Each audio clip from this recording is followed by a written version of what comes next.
Friends அனைவருக்கும் வணக்கம். நம்ம போன வீடியோவில் இந்த மேக்ஸியோட கட்டிங் வீடியோ பார்த்தோம். இதில் நம்ம இதை எப்படி ஸ்டிச் பண்ணலாம் அப்படின்றது பார்க்கலாம். நம்ம ஒரு சாரியை நம்ம கன்வெர்ட் பண்ணி ஸ்டிச் பண்ணியிருக்கோம் இந்த மாதிரி மேக்ஸியாக. இப்போ நம்ம ஸ்டிச்சிங் வீடியோ பார்க்கலாம். நம்மளோட ஃப்ரண்ட் பார்ட் எடுத்து வச்சுருக்கேன். லைனிங்கு இந்த பார்டரை நெக்கில் சும்மா ஒரு டிசைன் மாதிரி வைக்கலாம் அப்படின்றதுக்காக எடுத்திருக்கேன். இப்போ லைனிங்கு நம்மளோட மெயின் துணி. இந்த பார்டர் ஃப்ரண்ட்டில் நெக்கு கிட்ட வைக்கலாம் பிளான் இருக்குது. அதனால் 2 பார்டரையும் நான் ஃபஸ்ட்டு ஒன்றா அட்டாச் பண்ணிவிட்டு மெயின் ஃபேப்ரிக்கில் முன்னாடியே ஸ்டிச் பண்ணிவிட்டு அப்புறமா நம்ம லைனிங்கை வச்சு தைக்கலாம். இப்போ வெறும் மெயின் ஃபேப்ரிக் மட்டும் எடுத்துகிட்டு அதோட சென்டர் நம்ம மார்க் பண்ணி எடுத்துகிட்டு அதில் இந்த பார்டரை வச்சு தைக்க போகிறேன்.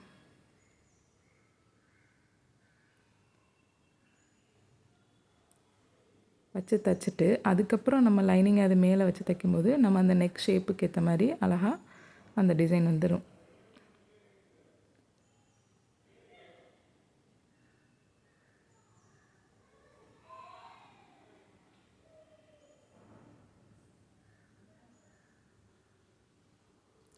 தைச்சாச்சு. இப்போ லைனிங் நம்ம மேலே வைக்கிறோம். இப்போ நமக்கு கேன்வாஸ் வச்சு ஸ்டிச் பண்ணால் கூட நமக்கு நல்லா ஸ்டிஃபாக இருக்கும்.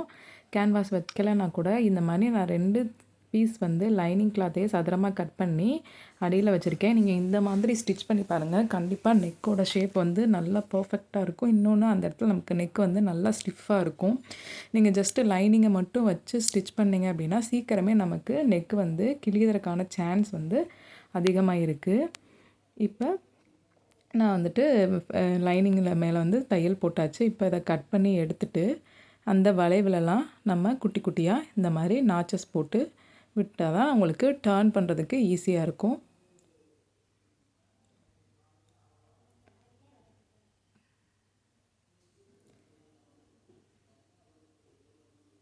இப்போ லைனிங்கை மேலேயே நான் ஒரு டாப் ஸ்டிச் மாதிரி போட்டுட்டு நீங்கள் லைனிங்கை திருப்பும்போது இன்னும் உங்களுக்கு நீட்டாக திருப்பி கொடுக்கும்.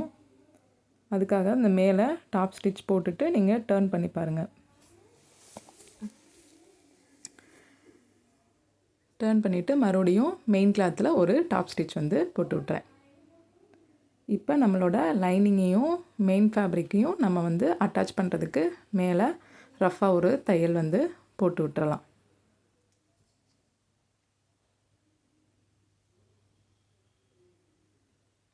போட்டுட்டு எக்ஸஸ் ஃபேப்ரிக்லாம் கட் பண்ணிவிட்டு இப்போ இங்கே நமக்கு டாட் மட்டும் பிடிச்சிக்கலாம். ஒரு 4 இன்ச்சஸ் ஹைட்டில் கீழே 1/2 இன்ச்லேருந்து மேலே அப்படியே குறைச்சிட்டே ஒரு 4 இன்ச்சஸ் ஹைட்டில் நம்ம ஒரு டாட் பிடிச்சிக்கலாம்.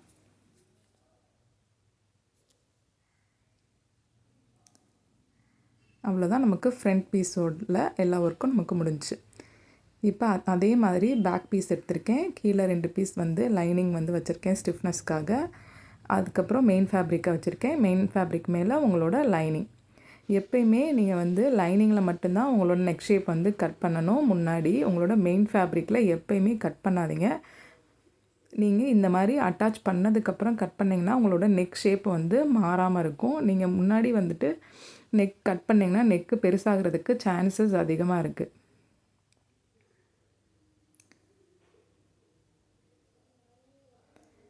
இப்போ நம்ம நெக்கை கட் பண்ணி எடுத்துகிட்டு அதே மாதிரி நாச்சஸ் போட்டு நம்ம ஃப்ரண்ட்டில் என்ன பண்ணமோ அதே மாதிரி திருப்பி விட்டு ஒரு டாப் ஸ்டிச் போட்டுட்டு அப்புறம் மெயின் ஃபேப்ரிக்கில் ஒரு டாப் ஸ்டிச் போட்டு நம்ம நெக்கை ஃபினிஷ் பண்ணலாம்.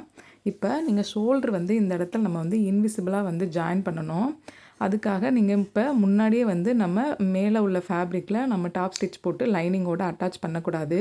லைனிங்கில் மட்டும் டாப் ஸ்டிச் போட்டு ஃப்ரண்ட் போர்ஷனை எடுத்துகிட்டு இப்போ நான் வைக்கிறேன் பாருங்கள். உங்களோட நல்ல பக்கம் ப்ளஸ் இதில் உள்ள நல்ல பக்கத்தை ஒன்றா வர மாதிரி அட்டாச் பண்ணிவிட்டு அப்படியே இது மேலே லே பண்ணுங்கள். அந்த லைனிங்கை தூக்கி இது மேலே வச்சுட்டு இப்படி நீங்கள் வச்சுட்டு ஸ்டிச் பண்ணிங்கன்னா உங்களுக்கு ஷோல்ட்ரு ஃப்ரண்ட் அண்ட் பேக்கில் எந்த ஒரு பிசுறும் இல்லாமல் நீட் ஃபினிஷிங் இருக்கும்.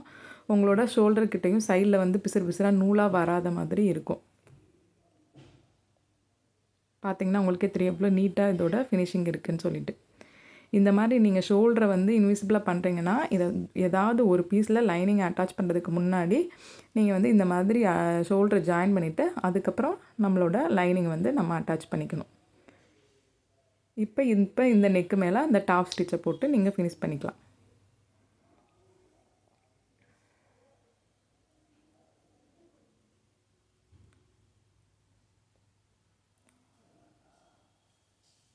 நம்ம வீட்டிலையே நிறையா சாரீஸ் இருக்கும், நம்ம அதவே இந்த மாதிரிலாம் ஈஸியாக கன்வெர்ட் பண்ணலாம். இப்போ லைனிங்கையும் மெயின் ஃபேப்ரிக்கையும் நான் வந்து அட்டாச் பண்ணிக்கிறேன்.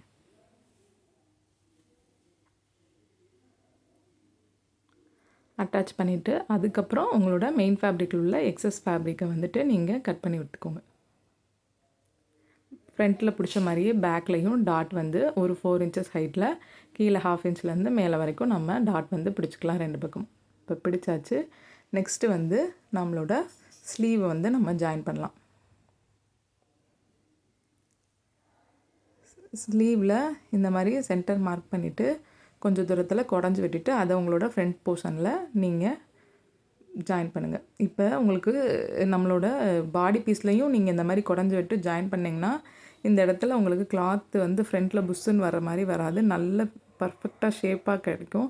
இல்லை எனக்கு வேணாம் ரொம்ப அந்த இடத்துல ஒட்டி இருக்க வேணான்னு சில பேர் விரும்புவாங்க. அப்படி இருக்கவங்களுக்கு நீங்கள் ஃப்ரண்ட்டில் எடுக்காதீங்க, ஸ்லீவில் மட்டும் நீங்கள் குடஞ்சி வெட்டிட்டு நீங்கள் கையை வந்து ஜாயின் பண்ணிடலாம். நல்ல ஷேப் வேணுன்றவங்க 2 சைடுமே நீங்கள் வந்து குடஞ்சி வெட்டுங்க, பாடியிலையும் குடஞ்சி வெட்டுங்க, இது ஸ்லீவ்லேயும் குடஞ்சி வெட்டுங்க.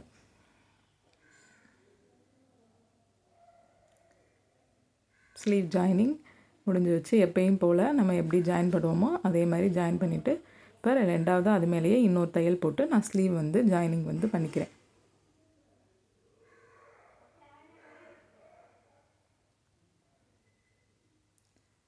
ஸ்லீவுக்கு வந்து நான் லைனிங் வைக்கலை, உங்களுக்கு லைனிங் வேணும்னா நீங்கள் லைனிங்கும் சேர்த்து வச்சு ஸ்டிச் பண்ணிக்கலாம். நெக்ஸ்ட்டு வந்து நம்மளோட ஸ்கர்ட் போர்ஷனில் நம்மளை வந்து நீங்கள் கட்டிங் வீடியோ பார்த்துருந்தீங்கன்னா தெரியும், அதில் ஒரு சைடு வந்து கொஞ்சம் கிளாத் வந்து பத்தாமல் இருக்கும், அதுக்காக எடுத்து வச்சது தான் அந்த எக்ஸஸ் ஃபேப்ரிக். இப்போ அதை வந்து நம்ம இந்த சைடு வந்துட்டு அட்டாச் பண்ண போகிறோம். ஒரு சைடு வந்து ஃபோல்டில் இருக்கும், அந்த ஃபோல்டை வந்து நான் கட் பண்ணி எடுத்துட்டு அந்த சைடு வந்து பார்த்திங்கன்னா நம்ம ஏற்கனவே கட் பண்ணி வச்சுருந்த பிட்டை வந்து அதில் இப்போ அட்டாச் பண்ணிக்கலாம்.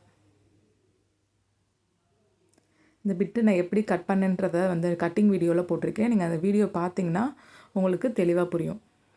இப்போ ஜாயின் பண்ணிவிட்டு இது மேலே ஒரு டாப் ஸ்டிச், இதே மாதிரி இன்னொரு பீஸ்லையும் ஒரு ஓரத்தில் இந்த மாதிரி அட்டாச் பண்ணுற மாதிரி வரும், அதையும் நம்ம அட்டாச் பண்ணி எடுத்துக்கலாம். எடுத்துட்டு இந்த ஸ்கர்ட் 2ஐயும் நம்ம ஒன்று சேர்த்து கையில் பிடிச்சிட்டு கீழே வந்து ஹைட்லாம் நமக்கு ஈக்குவலாக இருக்கா அப்படின்னு சொல்லி பார்த்துட்டு ஒரு பக்கம் வந்து கரெக்டான மெஷர்மெண்ட் இருக்கும், ஒரு பக்கம் நம்ம இதை வந்து அட்டாச் பண்ணியிருப்போம், அது 2 வந்து ஈவனாக வருதான்னு பார்த்துக்கோங்க. அப்படி இல்லைன்னா அதை 1/2 inch ஒரு 1/4 inch முன்ன பின்ன இருந்துச்சுன்னா அதை வந்து நம்ம ஈவனாக ஷேப் பண்ணி விட்டுக்கணும். இப்போ நான் இதில் வந்து பார்டர் வந்து அட்டாச் பண்ண போகிறேன். பார்டர் வந்து ஆல்ரெடி நான் வந்து தனியாக சாரீலேருந்து கட் பண்ணி எடுத்து வச்சுருந்தேன். இந்த ஸ்கர்ட் பார்ட் கட் பண்ணுறதுக்கு முன்னாடியே நீங்கள் பார்டரை வந்து கட் பண்ணி எடுத்தாச்சு. இப்போ நமக்கு பார்த்திங்கன்னா ஸ்கர்ட் வந்து நமக்கு வந்து சர்க்கிளில் இருக்குது, பார்டர் வந்து ஸ்ட்ரைட் பீஸ், அது வந்து நமக்கு வந்து கரெக்டாக ஒரு சுருக்கம்லாம் வர்றதுக்கு நீங்கள் இந்த பார்டரில் வந்து சும்மா ஒரு குட்டி ப்ளீட்ஸ், ஒரு லைட்டாக மைல்டாக அங்கங்கே ஒரு ப்ளீட்ஸ் வந்து வச்சிங்கன்னா உங்களுக்கு வந்து அழகாக அந்த பார்டர் வந்து டேர்ன் ஆகி கொடுக்கும். இல்லை நம்ம ஸ்ட்ரைட் நம்மளோட வந்து சர்க்கிள் பீஸில் வந்துட்டு நம்ம வந்து ஸ்ட்ரைட் பீஸ் வைக்கும்போது நமக்கு ஒரு மாதிரி இழுத்துக்கிட்டு வர மாதிரி இருக்கும், அதை வந்து நம்ம அவாய்ட் பண்ணுறதுக்காக தான் இந்த ஸ்ட்ரைட் பீஸில் வந்து லைட்டாக மைல்டாக நீங்கள் வந்து ஒரு ப்ளீட்ஸ் வச்சுட்டே வந்தீங்கன்னா உங்களுக்கு நீட்டாக ஃபினிஷிங் இருக்கும். இந்த ப்ளீட்ஸ் வந்து நமக்கு வச்சாலும் உங்களுக்கு வந்து அசிங்கமாக தெரியாத அளவுக்கு தான் அந்த ப்ளீட்ஸ் இருக்கும், ரொம்ப மைல்டாக தான் அந்த ப்ளீட்ஸ் இருக்கணும். இப்போ நான் டேர்ன் பண்ணிவிட்டு டாப் ஸ்டிச் பண்ணுறப்ப கூட உங்களுக்கு அந்த ப்ளீட்ஸ் இருக்கிறதே தெரியாது, ரொம்ப மைல்டாக தான் நம்ம இந்த மாதிரி அளவுக்கு தான் அதோட ப்ளீட்ஸ் இருக்கணும். இப்போ மேலே நீங்கள் ஒரு டாப் ஸ்டிச், அதாவது நம்மளோட பிசுரெல்லாம் கீழ் நோக்கி இருக்கிற மாதிரி வச்சுட்டு நீங்கள் அந்த ஸ்டிச் போட்டிங்கன்னா உங்களுக்கு ஸ்கர்ட் நல்லா கீழே படிமானமாக அழகாக வரும்.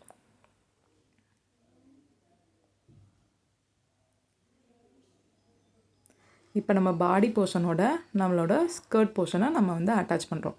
ஃபஸ்ட்டு வந்து மெயின் ஃபேப்ரிக்கை வந்து அட்டாச் பண்ணிக்கிறேன்.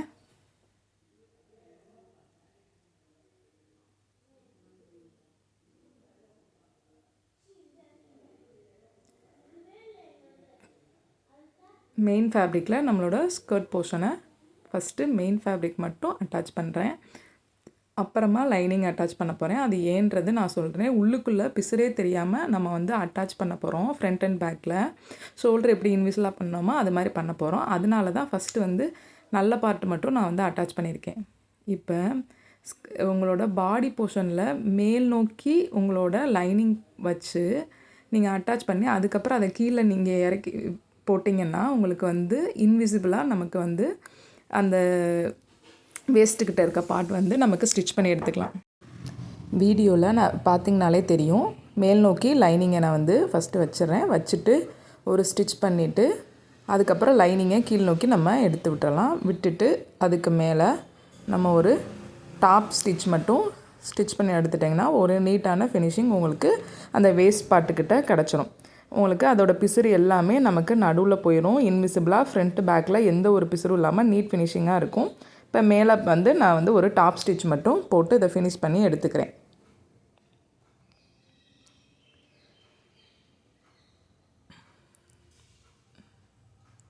இப்போது நம்மளோட லைனிங்கில் கீழே உள்ள போர்ஷன் மட்டும் நம்ம வந்து ஃபோல்ட் பண்ணி ஸ்டிச் பண்ணி எடுத்துக்கணும். அது வந்து கொஞ்சம் நமக்கு கிராஸாக இருக்கும். அதுக்கேற்ற மாதிரி நீங்கள் மிஷினில் வளைச்சி அதை கர்வியாக அப்படியே பொடியாக நீங்கள் அதை ஸ்டிச் பண்ணி எடுத்துக்கலாம்.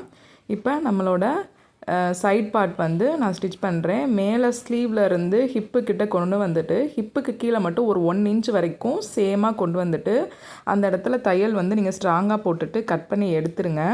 இப்போ நீங்கள் இந்த இடத்துல வந்து லைனிங் தனியாக நம்மளோட மெயின் ஃபேப்ரிக் தனியாக நம்ம ஸ்டிச் பண்ணணும். ஏன்னா நம்ம மெயின் ஃபேப்ரிக் அளவுக்கு நம்ம லைனிங் வந்து கொடுக்கல, லைனிங் கம்மியாக தான் கொடுத்துருக்கோம். இந்த மாதிரி நீங்கள் உங்களோட நல்ல பக்கத்தை உள்ளே தள்ளி விட்டுட்டு ஏற்கனவே போட்ட ஸ்டிச்சில் இருந்து அப்படியே ஸ்ட்ரைட்டாக உங்களோட லைனிங்கில் நீங்கள் தையல் போட்டு அதை ஃபினிஷ் பண்ணி எடுத்துக்கோங்க. மெயின் ஃபேப்ரிக் நமக்கு ஒரு 4 மீட்டர் யூஸ் பண்ணியிருக்கோம். நம்ம 4 மீட்டரும் நம்மளால் லைனிங் வந்து நம்ம கொடுக்க முடியாது. நம்ம வந்து கம்மியாக தான் யூஸ் பண்ணுவோம். அதுக்காக தான் நீங்கள் இந்த மாதிரி ஸ்டிச் பண்ணிட்டோன்னா நமக்கு ஈஸியாக இருக்கும்.